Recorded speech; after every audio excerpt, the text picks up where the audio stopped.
So this seems to be an unfortunate trend of men, prominent, powerful men, using autism as an excuse for very serious actions or allegations. A few years ago, I was informed I was high-functioning autistic. And come to find out, it's really a case of autism. I think sometimes I can be a bit spectrumy, probably. Am I autistic? They went, yes, very, very, very, very. You are very on the spectrum.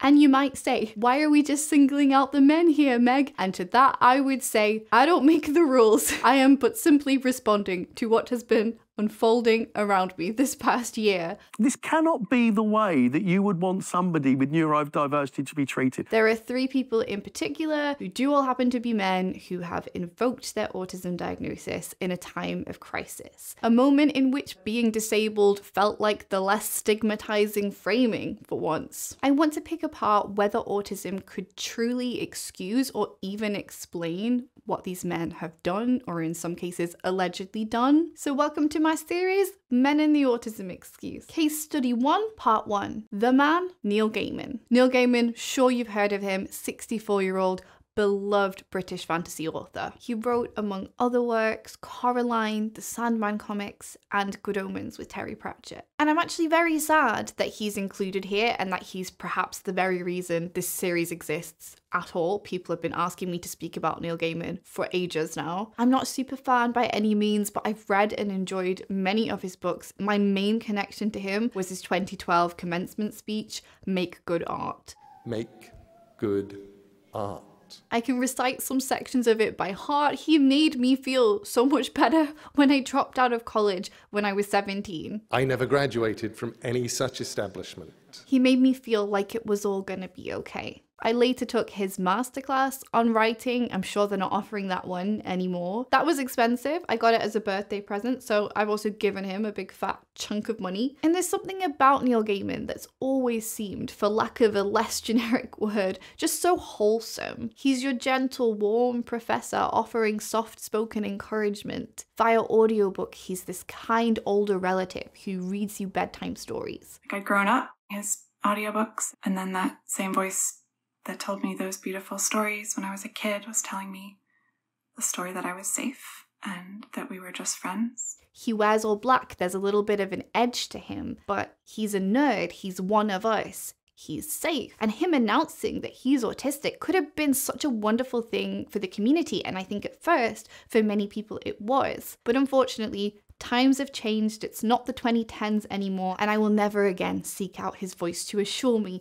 that I should make good art. The first problem of any kind of even limited success is the unshakable conviction that you're getting away with something, and that any moment now they will discover you.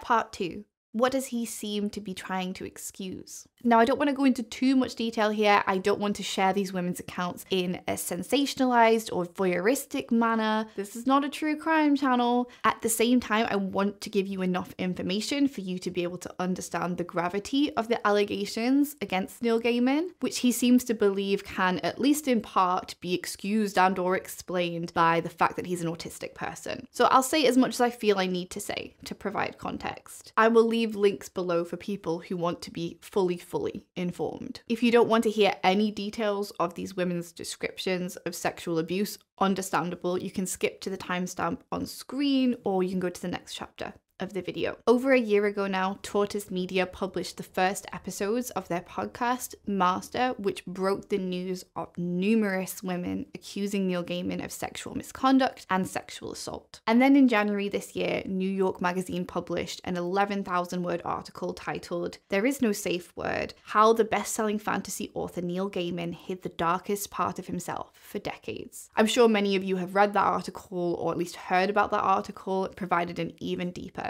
insight. And very quickly, even though they happened decades apart and all over the world, literally as far apart as they could possibly happen, in some cases, you start to notice the glaring similarities between these women's accounts, as well as Neil Gaiman's almost immediate insistence that they call him Master. Wanted me to call him Master. There is always an exploitative power dynamic at play. More often than not, there were massive age gaps, 20, even 40 years. And all of the women who've come forward were some combination of fans of him and or his wife. They worked for him and his wife, although it seems Pay was often elusive for this work, or they were reliant on him for shelter, for a home in some way. Before I go into detail on the survivors' stories, please note that Neil Gaiman has denied that he has ever engaged in non-consensual sexual activity with anyone. But the first night he ever met his son's new babysitter, Scarlett, who was 40 years younger than him, he made a sexual advance. For some reason, when she arrived to babysit, his child wasn't even there. After some awkward waiting around, Neil Gaiman offered to run her a bath. He had like this outdoor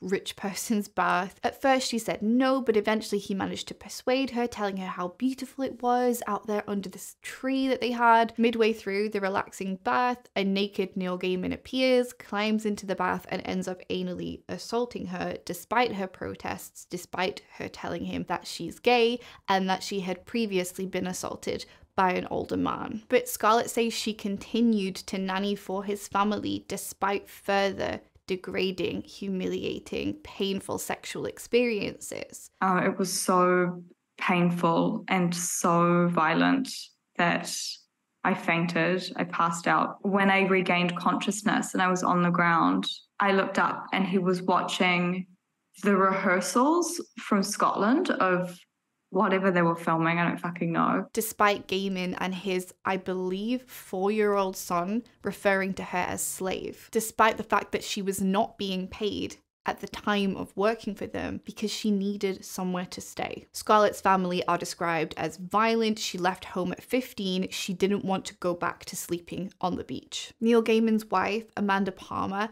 had actually met Scarlett on the street. Scarlett had approached her because she was a big fan. Amanda Palmer is a singer. She has a cult-like following. She's very into crowdfunding, and it seems like she prides herself on having absolutely no boundaries with her fans. Can't imagine what could go wrong there. This is my Kickstarter backer party in Berlin. At the end of the night, I stripped and let everyone draw on me. This was a ninja master level fan connection. She started off asking Scarlett to run errands for her, which were apparently mostly unpaid. And then she eventually recruited her to babysit, because that's the normal thing to do when you meet a fan, apparently. Set them to work. But as I say, that's like Amanda Palmer's whole thing, the art of asking for free stuff, free labor. We made an art out of asking people to help us. As well as her civil lawsuit against Neil Gaiman, Scarlett has filed a lawsuit against Amanda Palmer, which includes allegations of human trafficking and negligence. And the more you learn about the situation, the more you have to question how Amanda Palmer could have believed a young babysitter would be safe on a remote island in New Zealand alone with Neil Gaiman. This claim arises out of defendant Neil Gaiman's sexual abuse of plaintiff and his wife Amanda Palmer's role in procuring and presenting plaintiff to Gaiman for such abuse. Neil Gaiman says any sexual conduct that occurred was in all ways consensual, but you do have to wonder if it's ever possible to have fully consensual sex with your child's nanny who you just met,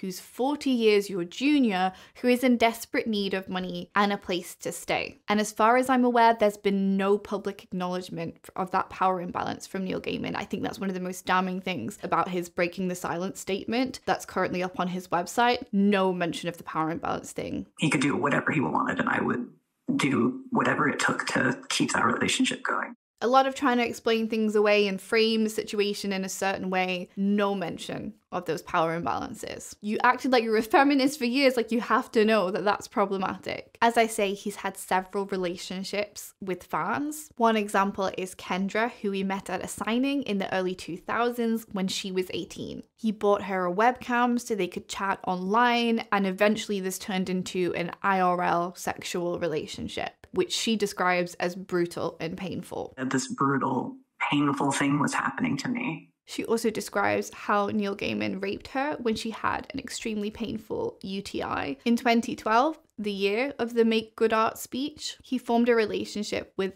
another fan, 22-year-old Catherine Kendall, again with some encouragement from Amanda Palmer. Even though Neil Gaiman made some unwanted sexual advances, Catherine kept in contact with him. She wanted to stay in contact with him because he was her favourite author. He sent me a manuscript for a book that was coming out before it was released, like months before.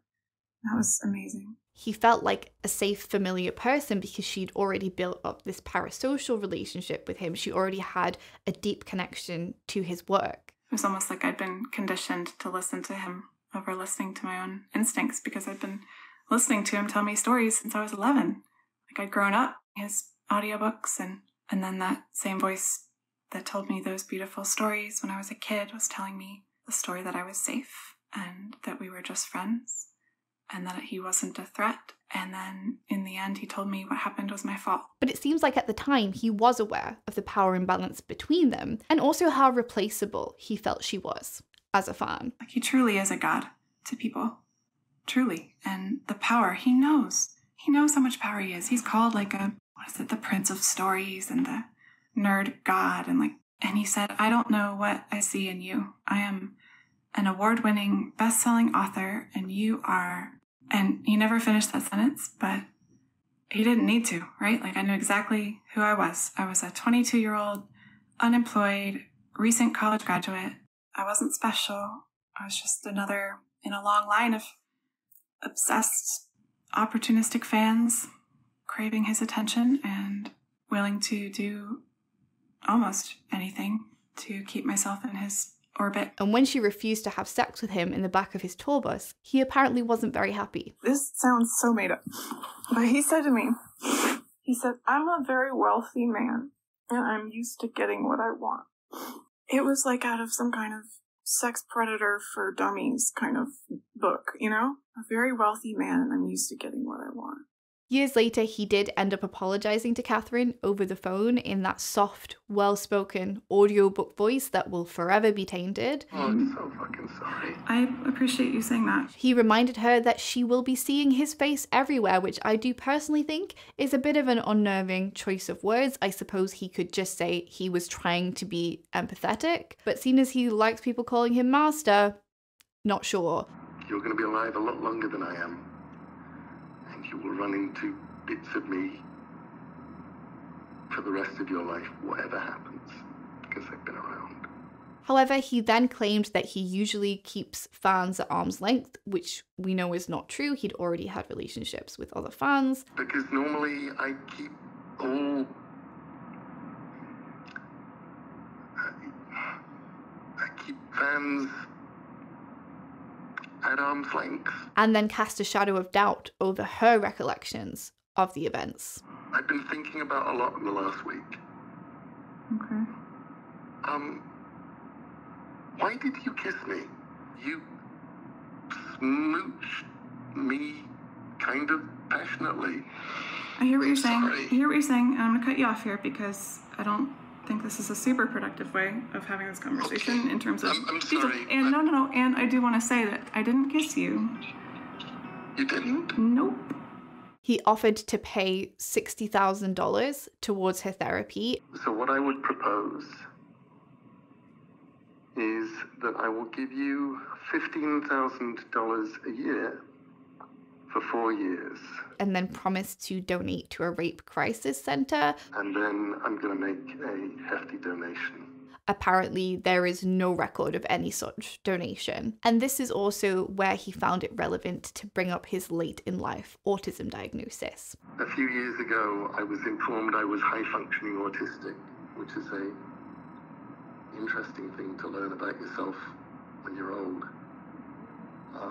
It did mean I sort of went, oh, okay, this is why I sort of sometimes find myself tiptoeing through human relations and sometimes getting them very wrong. But before we discuss the timing of Neil Gaiman's autism disclosure, I want to say thank you to the longtime sponsor of this channel, Ground News, for sponsoring this video, for making it possible. High chance it'll probably get demonetized, but I don't want to censor my language here. And we can actually use Ground News right now to compare how various outlets have covered the story of Neil Gaiman's allegations. Ground News is a really unique app and website. I honestly didn't expect to use it as much as I do. I personally have a history of being quite overwhelmed by the news, kind of hiding away and wanting to stick my fingers in my ears. But it's just so pleasing to see all of the information neatly sorted and categorized like this I don't know, I just love it. So let me walk you through how it works. They have 156 articles for the Neil Gaiman story, and with all the coverage in one place, it's super easy to see how a story is being covered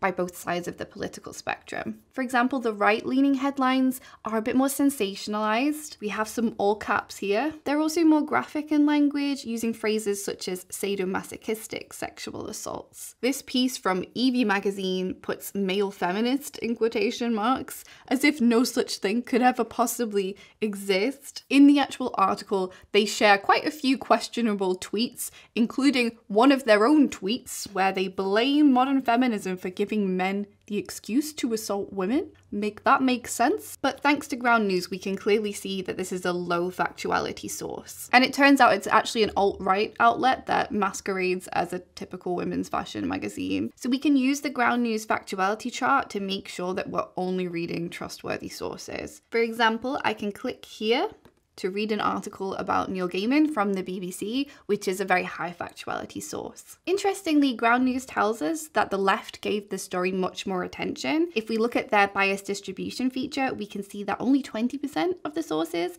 lean right, 61% lean left. And the stories on the left dive a little deeper into Neil Gaiman's backstory. I really appreciate Ground News highlighting the ownership of each source because it was something that I personally was quite ignorant about. I'd absolutely recommend having a browse. As I say, I've been using Ground News for over a year now, and you don't have to just take my word for it. The Nobel Peace Center have praised Ground News as an excellent way to avoid echo chambers and expand your worldview. If you sign up through my link, ground.news/nowwhat, you can get 40% off their Vantage plan, which includes all of the features, or you can also scan the QR code on screen. However, Ground News do actually have other subscription options to explore too. For example, you could check out their premium plan, which works out to be about $2.50 per month.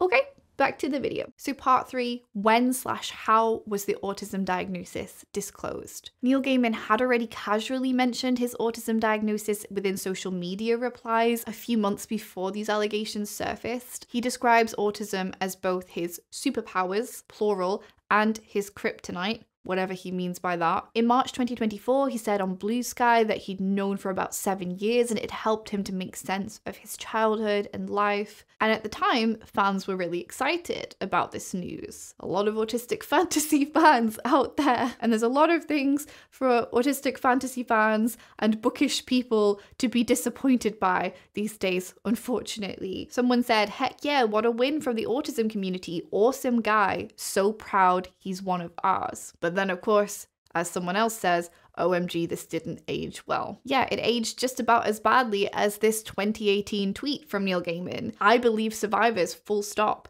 Men must not close our eyes and minds to what happens to women in this world. We must fight alongside them for them to be believed. And then Amanda Palmer calling him her amazing feminist AF husband. Even earlier than that, in 2014, he responded to the Yes All Women hashtag, I can empathize and try to understand, and no, I never entirely will. Also in 2014, reading the Been Raped Never Reported hashtag, it's hard reading, makes me slightly ashamed to be human and much more ashamed to be male. And I found this exchange with a follower interesting. Neil, rape is a personal and criminal choice that a rapist takes. Why fault yourself for it? The same reasons I feel ashamed to be human when I read about the Holocaust or work with Syrian refugees in Jordan. Then someone said to him, your shame means you're not part of the problem. X. And he says, that is smart. Part 4. So can his actions or these allegations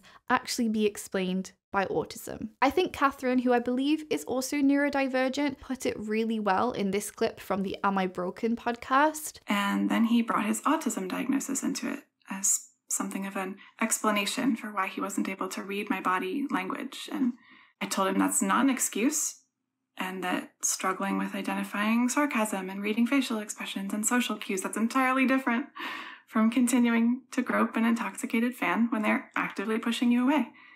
And being autistic does not make you violate other people's boundaries. I'm certain that you know more about this than I do, but my understanding is that folks with autism are actually at a much higher risk of being victimized than the general population. Correct. Yeah, so that left a really bad taste in my mouth. Autistic people are more likely to be victims of sexual abuse or any form of crime than the perpetrators. Autistic women might be 3 times more likely to experience sexual abuse, and ADHD is twice as likely. Some neurodivergent women may struggle with social norms and not realize that saying no is even an option for them, or they may not have the confidence to do so. Some women go into the fawn survival state and find themselves trying to appease their way, people please their way back to safety, and so just find it easier to go along. Maybe they try and rationalize what is happening to them and convince themselves that they did consent because the alternative, that someone would do something like that to you, is so horrifying. Or similarly, they may just shut down. They may go into the freeze threat response. But Neil Gaiman describes himself as the one who's tiptoeing through human interaction. In this breathy, exasperated tone, he acts as though Catherine's memory is faulty. He is autistic. He would be terrified to make the first move. Yeah, that's... I would never have made the first move on anybody. I would be terrified of that.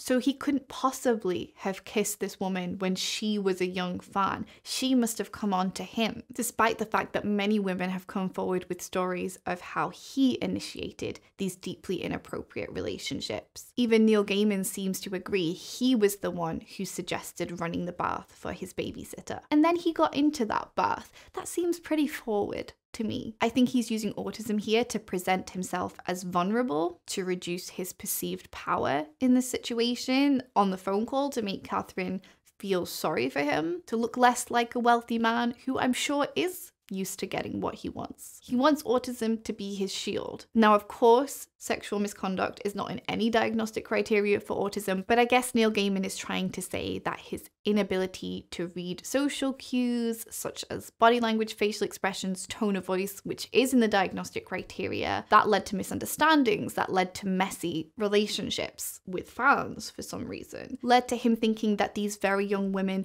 wanted to perform these degrading acts. And skip to the timestamp on screen if you don't want to hear what I'm going to say next. I was going to say something quite explicit, but they didn't want to lick his wee off his hand, that they didn't want to eat their own vomit off the floor. He couldn't tell they weren't into it, and he just didn't think to ask. Whoops, guess I'm autistic. But the thing is, autistic people tend to prefer direct communication. I'm not saying this is the case for all autistic people, because obviously no 2 autistic people are the same, but because we can be quite unsure in social settings, we have a tendency to go over the top with consent, in my experience. If you watch the reality show Love on the Spectrum, I have a video about that here too. But you might notice that often cast members will ask permission for the simplest things, such as holding their date's hand. Autistic people don't tend to enjoy ambiguity in social settings. And while yes, you could very well be both autistic and rape and sexually abuse women, that's not impossible. I don't think your autism diagnosis is an excuse for completely overlooking consent, especially when you're having sex with very young people,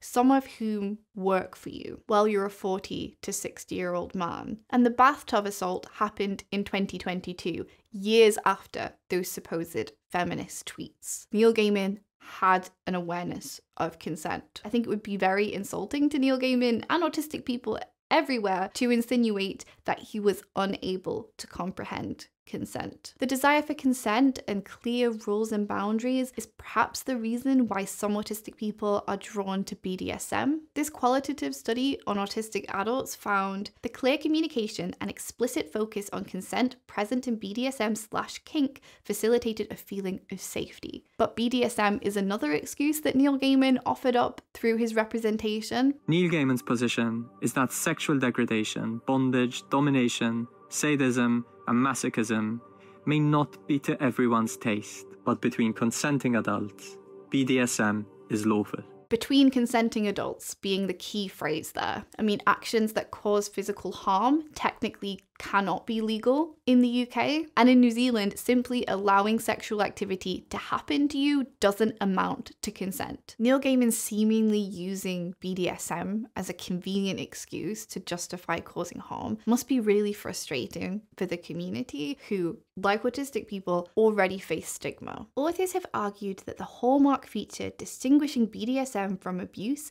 and psychopathology is consent. The practice of mutually defined and agreed upon behaviours is said to be primary qualities that delineate BDSM from coercive sex. And there are mottos within the BDSM community, such as safe, sane, and consensual. From these women's descriptions, Neil Gaiman's advances and his demand to call him master came completely out of the blue. I don't believe autism provides a justification or even a reason for that, especially as someone who posited himself as a feminist. If he struggled so much with social skills that he was starting to harm the people around him, he needed therapy. And it seems like his ex-wife, Amanda Palmer, would agree with that. She said to one of these women, "You have no idea the twisted, dark things that go on in that man's head." It does seem like Neil Gaiman may have had a troubled childhood. We don't know many details. Apparently, when his wife would ask too many questions, he would curl up in a fetal position and cry. He refused to get therapy and instead wrote The Ocean at the End of the Lane. It's dedicated for Amanda, who wanted to know. I actually read and reviewed this book back in 2013 when I used to do BookTube. I think it was actually one of my most viewed videos. It had a few thousand views. Neil Gaiman writes in such a lovely way, and it's just really a pleasure to read. And when you're reading it, you can kind of like imagine his voice in your head, because he has a really nice, like, well-spoken English accent, and you can kind of hear that in your head as you're reading it. It's just really nice to read. I actually didn't know this until recently, but Neil Gaiman grew up in Scientology. His father was a prominent figure. This story, which interestingly was written a few years after his father's death, was based on his own childhood. I'm about to describe a couple of unpleasant scenes from the book, so skip to the timestamp on screen if you want to miss those. It contains a scene in which the protagonist, as a little boy, is almost drowned by his father in a bathtub. And according to somebody who knew his family growing up, Neil Gaiman's father did the same thing to him when he was a little boy. He drowned him to the point when Neil was screaming for air. I had read many books in that bath. It was one of my safe places, and now I had no doubt I was going to die there. The book, which was published in 2013, also contains a monstrous creature who poses as the little boy's nanny, and he witnesses his father having sex with this nanny. So make of that what you will. Trauma could potentially be part of an explanation for his behaviour. And apparently this is a bit of an issue in forensic settings, not screening autistic people for trauma and assuming all of their difficulties are a result of them being autistic. But I guess whenever a person harms another, there will always be a reason, otherwise it wouldn't have happened. And getting to the root cause is useful. Perhaps we can prevent harm like that from happening in the future if we can understand how we got there. However, having a reason doesn't excuse what survivors have gone through. It doesn't make it okay or even inevitable. Someone can be a victim and a perpetrator. In fact, often they are. Someone can be both vulnerable and dangerous. And if you think you're hurting women because you're autistic, that's internalized ableism. If you think it excuses hurting women, you're a misogynist. When survivors are coming forward with their own stories, it's not an appropriate time to start analysing your own psyche. That's something you can do privately in therapy. Neil Gaiman has recently decided to take legal action against another woman who came forward, Caroline, with whom he instigated what she described as a sexual trade in exchange for allowing her and her 3 daughters to continue living on his property after she got divorced. While she was still married, both her and her husband also did unpaid labour for Neil Gaiman and Amanda Palmer. I don't know what it is about rich people and not being able to pay for anything, not being willing to pay for stuff, but Amanda Palmer's whole brand is basically moralizing getting free stuff from people. And through the very act of asking people, I'd connected with them. And when you connect with them, people want to help you. Neil Gaiman is not suing Caroline for defamation, but for breaking her NDA. Not for making stuff up, but for speaking out. So it seems like Neil Gaiman doesn't mind, isn't concerned about coming across as the villain anymore. Hopefully he leaves autism out of it from this point forwards. Autistic people have been fighting hard for years to dismantle the lack of empathy myth. And Neil Gaiman trying to explain away his own personal rape allegations that have nothing to do with the rest of us with I'm autistic and I'm a bit socially awkward and emotionally distant, it certainly doesn't help. Interestingly, one of the reporters on the Master podcast, which first broke the story, Rachel Johnson, Boris Johnson's sister. Boris Johnson is our ex-Prime Minister and another man who recently claimed to be a bit spectrum-y. I think sometimes I can be a bit spectrum-y, probably. And again seemed to be alluding to lack of empathy as his reasoning. But Rachel Johnson has since published an article basically saying, "What? I never meant for Neil Gaiman to be cancelled. This was just supposed to be public interest." I wonder if she's afraid of legal consequences, or perhaps she just wants to reassure the public that she doesn't actually care about trendy minorities, such as, you know, women. Or perhaps she wants to remind you that it was she who broke the Neil Gaiman story. Unplug the podcast now that a less sensationalized, more rigorous article has been published by Vulture. It seems like Tortoise Media wanted to tell a story about a morally grey, nuanced area. Was it consensual or not? You, the public, decide. And yeah, then perhaps it turned out to be a lot less grey than they expected, and then there were consequences, such as Neil Gaiman being dropped by his publishers. Another part in this series will be coming out very soon. When it does, I will leave it linked down below in the description and in the pinned comment. I also have this video about a Hollywood autism movie that came out this year, and the more you learn about the people who made it, the worse it gets, basically. I didn't know what I was getting myself into before I started making that video. And if you want to support the channel, you can do so over on Patreon. You get 2 exclusive videos a month, access to the Discord server, and on the higher tiers, you can listen to my podcast. The most recent episodes were about driving, my experience learning to drive, extreme driving anxiety. You might find that relatable. And I also have a load of outtakes, must be close to 100 by now. Basically, if I put up a memes video, say, I usually have a few extra memes that go up over on Patreon. And yeah, it means that this channel can continue to exist and I can pay my Patreon editor. So I'm very grateful to everybody who joins, and there's a lot of exciting things planned for the main channel at the moment. I'm very excited for the rest of this year. Remember, if you go to ground.news/nowwhat, or if you use the QR code on screen, you can get 40% off the Ground News Vantage plan. And thank you very much for watching. I will see you in my next video very soon. And I'll see you in my next video very soon. Bye!